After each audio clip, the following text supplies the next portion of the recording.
ക്ലാസ്സിലെ മക്കളമാരെ, the way to success എന്ന ചാനലിലേക്ക് സ്വാഗതം. ട്രാൻസ്ഫോമറുമായി ബന്ധപ്പെട്ട ചില കാര്യങ്ങളാണ് ഞാനിവിടെ പറയാൻ ഉദ്ദേശിക്കുന്നത്. ആദ്യമായിട്ട് കാണുന്നവർ സബ്സ്ക്രൈബ് ചെയ്യുന്ന കാര്യങ്ങളൊക്കെ അറിയാം. ഷെയർ ചെയ്യണം. പരീക്ഷ ആയിക്കഴിഞ്ഞു, വീഡിയോ പലതും കിടപ്പുണ്ട്, അതെല്ലാം ആവർത്തിച്ച് കാണണം. AC-യുടെ വോൾട്ടത കൂട്ടാനും കുറയ്ക്കുവാനും വ്യത്യാസപ്പെടുത്താൻ ഉപയോഗിക്കുന്ന ഒരു ഉപകരണമാണ് ട്രാൻസ്ഫോമർ. അതിൻ്റെ അടിസ്ഥാന തത്വം മ്യൂച്വൽ ഇൻഡക്ഷനാണ്. 2 കമ്പിച്ചുകൾ ഉണ്ടായിരിക്കണമല്ലോ. ഏതിലാണോ EMF പ്രയോഗിക്കുന്നത് അത് primary input.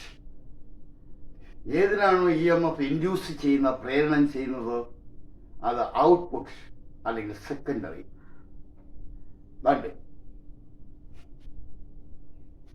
Primary input, secondary output.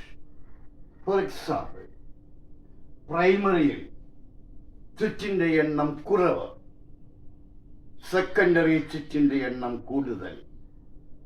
അങ്ങനെയാണെങ്കിൽ അതൊരു സ്റ്റെപ്പ് ട്രാൻസ്ഫോമർ ആയിരിക്കും. Primary has less turns, secondary has more turns. ഇനി 2 പോയിന്റ് കൂടി. പ്രൈമറിയിൽ കനം കൂടിയ കമ്പി, സെക്കൻഡറിയിൽ കനം കുറഞ്ഞ കമ്പി. ഈ 4 പോയിന്റുകൾ ഒരു സ്റ്റെപ്പ് ട്രാൻസ്ഫോമറിനെ സംബന്ധിക്കുന്നതാണ്. പ്രൈമറി ചുറ്റിന്റെ എണ്ണം കുറവ്, സെക്കൻഡറി ചുറ്റിന്റെ എണ്ണം കൂടുതൽ. പ്രൈമറിയിൽ കനം കൂടിയ കമ്പി, സെക്കൻഡറിയിൽ കനം കുറഞ്ഞ കമ്പി ചുറ്റുന്നു. ഈ 4 പോയിന്റുകൾ സ്റ്റെപ്പ് ട്രാൻസ്ഫോമറിനെ സംബന്ധിക്കുന്നതാണ്. ഇതിന് നേരെ വിരുദ്ധമായിരിക്കും സ്റ്റെപ്പ് ഡൗൺ. എനിക്ക് പിന്നെ പറഞ്ഞു നോക്കാം. പ്രൈമറിയിൽ കനം കുറവ്, സെക്കൻഡറി കനം കൂടുതൽ. പ്രൈമറി ചുറ്റിന്റെ എണ്ണം കൂടുതൽ, സെക്കൻഡറി ചുറ്റിന്റെ എണ്ണം കുറവ്. ഈ 4 പോയിന്റ് സ്റ്റെപ്പ് ഡൗൺ ട്രാൻസ്ഫോമറിനെ സംബന്ധിക്കുന്നതാണ്. വാചകങ്ങൾ തരാം, അത് ഏത് ട്രാൻസ്ഫോമർ ആണെന്ന് തിരിച്ചറിയണം. അല്ലെങ്കിൽ സ്റ്റെപ്പ് അപ്പിനെ സംബന്ധിക്കുന്നത് ഏതാണ്, സ്റ്റെപ്പ് ഡൗണിനെ സംബന്ധിക്കുന്നത് ഏതാണ് എന്നൊക്കെ ഇപ്പോഴത്തെ രീതി അനുസരിച്ച് ചോദ്യങ്ങൾ പഴയത് ഇങ്ങനെയൊക്കെ തന്നെയാണ് പറയുക. പക്ഷേ ചില വ്യത്യാസങ്ങൾ ഇപ്പോഴത്തെ രീതിയിലുണ്ട്. ക്വസ്റ്റ്യനകത്ത് ചില വ്യത്യാസങ്ങളൊക്കെ ഉണ്ട്. ആ മോഡൽ ചെറിയൊരു മാറ്റങ്ങളൊക്കെ ഉണ്ട്. ഇനി ട്രാൻസ്ഫോമർ ഏതായാലും ശരി, സ്റ്റെപ്പ് അപ്പ് ആയാലും സ്റ്റെപ്പ് ഡൗൺ ആയാലും ശരി, സ്വിച്ചുകളുടെ എണ്ണവും വോൾട്ടേജും തമ്മിലുള്ള ബന്ധമാണ് ഇതാ ഇവിടെ എഴുതിയിട്ടിരിക്കുന്നത്. VS/VP = NS/NP. ഇക്വേഷൻ ഇങ്ങനെ തന്നെ വേണമെന്നില്ല. ക്രോസ് മൾട്ടിപ്ലൈ ചെയ്താൽ ഇക്വേഷൻ കിട്ടുമല്ലോ. ആ വിധത്തിൽ നമുക്ക് എടുക്കാം. VS secondary voltage, VP primary voltage. NS secondary സ്വിച്ചിന്റെ എണ്ണം, NP പ്രൈമറി സ്വിച്ചുകളുടെ എണ്ണം. ഏത് 3 എണ്ണം തരാം? 4ാമത്തെ ഒന്ന് കണ്ടുപിടിക്കാൻ പറയാം. പറയും. ഉദാഹരണമായിട്ട് പ്രൈമറിയിൽ 4500 സ്വിച്ച്, പ്രൈമറി വോൾട്ടേജ് 280 വോൾട്ട്, സെക്കൻഡറിയിൽ 10 വോൾട്ട് ലഭിക്കണം. അങ്ങനെയാണ് how many turns are there in the secondary. സെക്കൻഡറിയിൽ എത്ര സ്വിച്ചുകൾ ഉണ്ടായിരിക്കണം? Number of turns in the secondary NS cross multiply ചെയ്തിരിക്കുന്നു. വാല്യൂ കൊടുക്കുന്നു. ഉത്തരം എനിക്ക് 180 കിട്ടി. ചെയ്ത് പഠിക്കണം. ചെയ്ത് തന്നെ പഠിക്കണം. ഇത് ഒരു പബ്ലിക് എക്സാമിനേഷന്റെ ചോദ്യമാണ്. സംഖ്യകളൊക്കെ മാറി വരാം, അതൊന്നും പ്രശ്നമല്ല. തന്നിരിക്കുന്ന വ്യക്തമായിട്ടൊരു ധാരണയോട് കൂടി ഏത് ഇക്വേഷൻ എടുക്കണം, അതിനകത്ത് വിലയിടുക, വെട്ടി ചെറുതാക്കുക. ഇനി ദാണ്ടെ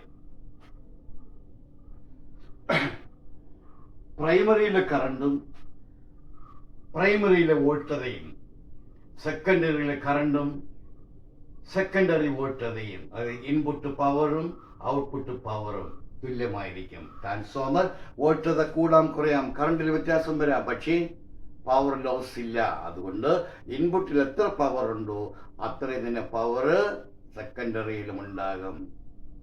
തെറ്റുവരും. പ്രൈമറി പവർ തന്നിട്ട് സെക്കൻഡറി പവർ എത്ര എന്ന് ചോദിക്കും.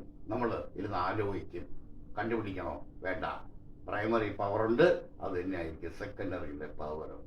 ഇനി പ്രൈമറിയിൽ 4500 സ്വിച്ച്, സെക്കൻഡറിയിൽ 180, പ്രൈമറി വോൾട്ടത 280.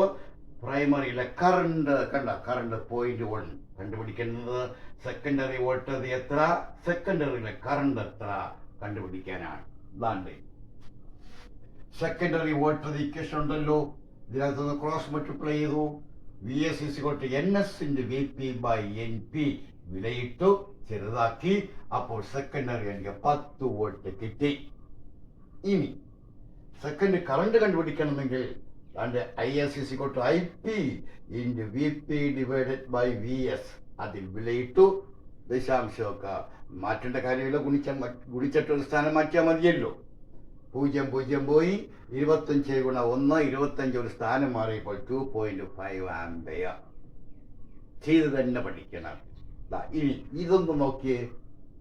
ഒരു സ്റ്റെപ്പ് ട്രാൻസ്ഫോമറിൽ പ്രൈമറിയിൽ വൈദ്യുതപ്രവാഹം കൂടുതൽ എങ്കിലേ വോൾട്ടത കുറയും, സെക്കൻഡറിയിൽ വൈദ്യുതപ്രവാഹം കുറവ് എങ്കിലേ വോൾട്ടത കൂടൂ.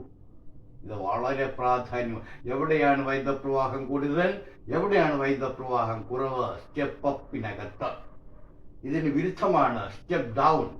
പ്രൈമറിയിൽ വൈദ്യുതപ്രവാഹം കുറവ്, സെക്കൻഡറിയിൽ വൈദ്യുതപ്രവാഹം കൂടണം. വൈദ്യുതപ്രവാഹം കൂടുമ്പോഴല്ലേ വോൾട്ടത കുറയത്തുള്ളൂ. ഈ 4 പോയിന്റ് ഇതിനകത്തുനിന്ന് എന്തായിരുന്നാലും ചോദ്യം ഉണ്ടാകും. അത് മസ്റ്റാണ്. ഞാൻ പറഞ്ഞു തന്നെയാണ്. ഇതിനകത്തുനിന്ന് ചോദ്യം ഉണ്ടായിരിക്കും.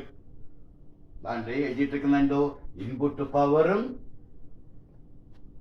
ഔട്ട്പുട്ട് പവറും തുല്യമായിരിക്കും ഒരു ട്രാൻസ്ഫോമറിനെ സംബന്ധിച്ച. മ്യൂച്വൽ ഇൻഡക്ഷൻ ആണ് ഇതിന്റെ അടിസ്ഥാന തത്വം. അതെല്ലാം കാണാതെ പഠിക്കണം. പരീക്ഷ എത്തിക്കഴിഞ്ഞു, സെക്കൻഡ് ടൈമിലെ പരീക്ഷ എത്തിക്കഴിഞ്ഞു. എല്ലാ വീഡിയോയും കാണണം. ഞാനും എൻ്റെ ചാനലും നിങ്ങളോടൊപ്പമുണ്ട്. Okay, bye bye, see you in the next.